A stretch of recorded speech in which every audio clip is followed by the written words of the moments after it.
اور اللہ نے تم سے اپنا وعدہ سچا کر دیا، یعنی اس وقت جب کہ تم کافروں کو اس کے حکم سے قتل کر رہے تھے، یہاں تک کہ جو تم چاہتے تھے اللہ نے تم کو دکھا دیا۔ اس کے بعد تم نے ہمت ہار دی اور پیغمبر کے حکم کی تعمیل میں جھگڑا کرنے لگے اور تم نے اس کی نافرمانی کی۔ بعض تو تم میں سے دنیا کے طلبگار تھے اور بعض آخرت کے طالب۔ اس وقت اللہ نے تم کو ان کے سامنے سے ہٹا دیا تاکہ تمہاری آزمائش کرے، اور اس نے تمہارا قصور معاف کر دیا، اور اللہ مومنوں پر بڑا فضل کرنے والا ہے۔ وہ وقت بھی یاد کرنے کے لائق ہے جب تم لوگ دور بھاگے جاتے تھے اور کسی کو پیچھے پھر کر نہیں دیکھتے تھے، اور رسول اللہ صلی اللہ علیہ وآلہ وسلم تم کو تمہارے پیچھے کھڑے بلا رہے تھے، تو اللہ نے تم کو غم پر غم پہنچایا تاکہ جو چیز تمہارے ہاتھ سے جاتی رہی یا جو مصیبت تم پر واقع ہوئی ہے اس سے تم غمگین نہ ہو،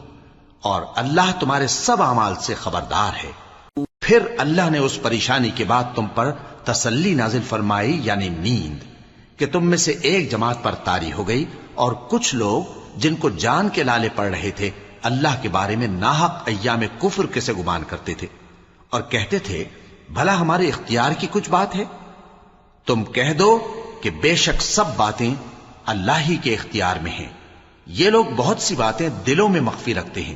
جو تم پر ظاہر نہیں کرتے تھے۔ کہتے تھے کہ ہمارے بس کی بات ہوتی تو ہم یہاں قتل ہی نہ کیے جاتے۔ کہہ دو کہ اگر تم اپنے گھروں میں بھی ہوتے تو جن کی تقدیر میں مارا جانا لکھا تھا وہ اپنی اپنی قتل گاہوں کی طرف ضرور نکل آتے۔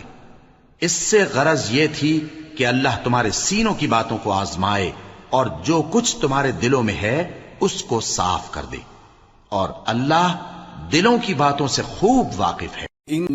جو لوگ تم میں سے احد کے دن جبکہ مومنوں اور کافروں کی دو جماعتیں ایک دوسرے سے گتھ گئیں جنگ سے بھاگ گئے تو ان کے بعض افعال کے سبب شیطان نے ان کو پھسلا دیا تھا، اور یقیناً اللہ نے ان کا قصور معاف کر دیا۔ بے شک اللہ مومنوں ان لوگوں جیسے نہ ہونا جو کفر کرتے ہیں، اور ان کے مسلمان بھائی جب اللہ کی راہ میں سفر کریں اور مر جائیں یا جہاد کو نکلیں اور مارے جائیں تو ان کی نسبت کہتے ہیں کہ اگر وہ ہمارے پاس رہتے تو نہ مرتے اور نہ مارے جاتے،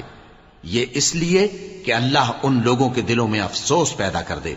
اور زندگی اور موت تو اللہ ہی دیتا ہے، اور اللہ تمہارے سب کاموں کو دیکھ رہا ہے۔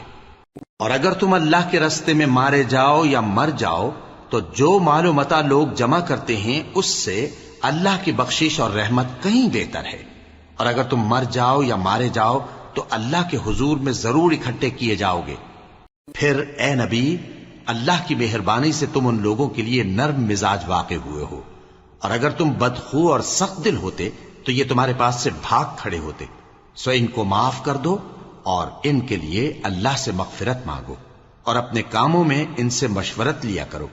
اور جب کسی کام کا پختہ ارادہ کر لو تو اللہ پر بھروسہ رکھو، بے شک اللہ بھروسہ رکھنے والوں کو دوست رکھتا ہے۔ اگر اللہ تمہارا مددگار ہے تو تم پر کوئی غالب نہیں آ سکتا، اور اگر وہ تمہیں چھوڑ دے تو پھر کون ہے اس کے بعد تمہاری مدد کرے۔